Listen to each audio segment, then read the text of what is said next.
Hello everyone from Chelsea Fan TV. I hope you're all doing very, very well. Well, as well as you can do. 2-2 against Brentford, Thomas. Listen, I don't even know if you're going to come to the game. You told me you could have been scammed, but you made it in the end. Yeah, no, because my friend had these tickets which off those resale sort of websites, which you're never really sort of confident with, because I did that for Champions League game last season. Ticket wasn't valid or something like that, and this was all figured out last minute. I was half going, half not going. Met some guy outside the thing with my friend, got the ticket, and in we were.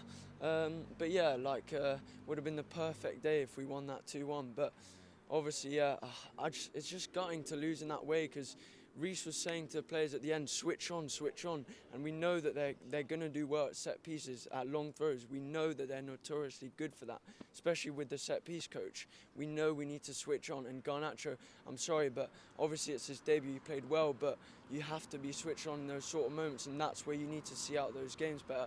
I don't think it's a Maresca fault for not bringing on more defenders or something like that. It's just, like I said, be more concentrated in those sort of areas, because yeah, it looked like it was done, and it's just gutting to do that, because we would have gone top of the league.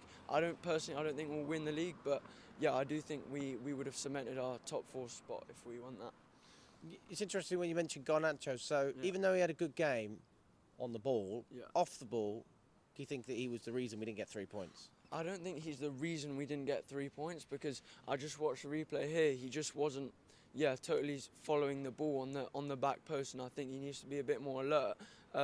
Off the ball, I can see why United fans might have a couple issues with him, just with the fact that he may be a bit lazy sometimes. If you see the difference between Neto off the ball and him off the ball, you can kind of see that Neto brings that energy. Or like João Pedro, let's say, the amount of headers he wins off the in their box. So yeah, I don't think he's the sole reason. But yeah, he does need to improve that in the future, because he was bright on the ball, and I thought he was doing better than Gittins, which I like Gittins, but we shouldn't put too much pressure on him at the start, especially because he had a couple loose touches, and he kind of gives me Mudryk vibes in terms of he's a sort of confidence player, and if he doesn't have that confidence, then he just can't take on his man, or sort of the ball gets stuck under his feet a bit. I mean, in order to get to get the support, in order to get the confidence, so you have to show why you're in a position to be at Chelsea and starting for Chelsea. So I can totally understand an argument from Chelsea fans to go, well, hang on a second, why would he need to feel supported if he hasn't done anything? Not that we don't want him to do well, of course we do, but you're not going to sing a player's name if they're not producing. And every single game that I've seen from Gittins in competitive matches, not including pre-season, I have to say I've been underwhelmed. And every Chelsea fan I've spoken to has said the same thing. Yeah, no, I totally agree. And you kind of question why we paid that 55 mil, and I'm sort of kind of questioning whether our squad depth in attack is as good as last season. Obviously, you had that Sancho on the left. He was good. I did like him. I did think that sometimes he was a bit passive. He didn't take his man on enough. But if you look at today, Madueke played really well for Arsenal. I personally didn't like the fact that we sell Madueke, because I do think he'll always take people on, and that fans like to see that.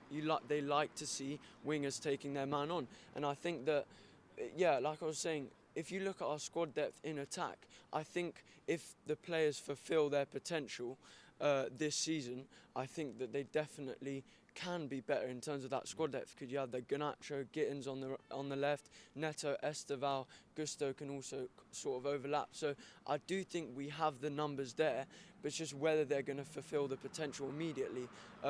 Because Gittins just came from the Bundesliga. Garnacho, obviously he was at United. Esteval from Brazil, whereas last season we saw Sancho, he's already been there, done it. Madueke had 2 seasons before that with Poch and Potter and all those managers we had in that season. So I do think that those players need to adapt quickly, because we're playing Bayern away. We can't have those players still trying to bed in, and that's where, for me, that's where we might not be up there with the Arsenals and Liverpools right now. So taking away Garnacho on the set piece, I mean, we still conceded 2 goals. New backline in terms of Hato coming in, Fofana coming in. You obviously had Chalobah and Tosin. That's pretty standard at the moment.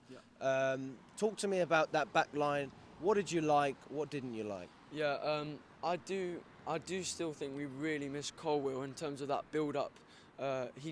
He's able to break the lines with those passes, and we saw that a bit in the first half, how we were kind of going side to side, that sort of football that we don't want to see from Maresca, that football that you thought was boring last season, which it was at times, I agree, but yeah, I think we still very much lack Colwill. Obviously Tosin can do that, but yeah, I was slightly surprised with the Fofana at right back, especially when you got Gusto and James on the pitch, on the bench. So I was slightly surprised with that. Cucurella I wasn't, because he's played so many games. He played for Spain twice, I think, in the international break. So it's good to see those players like Hato play, because especially like we saw last season, Vega was getting unhappy after like 3-4 months or something like that. So we want to keep those players happy, because they will play a lot this season.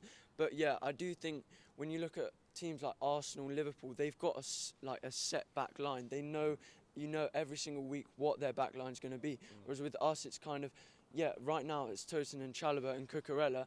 But then when you see Fofana's being chucked in, Reece is not always starting. Like, I'm a bit unsure with the fitness thing, because Maresca's saying he doesn't want to overplay him. He played 2 games for England, but there has to be a point where he's going to have to play that many games, which is, yeah, I was slightly confused with the Fofana thing, but yeah, we need to just try and make do with what we got right now, and I think, yeah, we will concede a couple, especially at Bayern away. We will concede, and I think at times this season without Cole, we're going to have our attack's going to have to bail us out a couple times.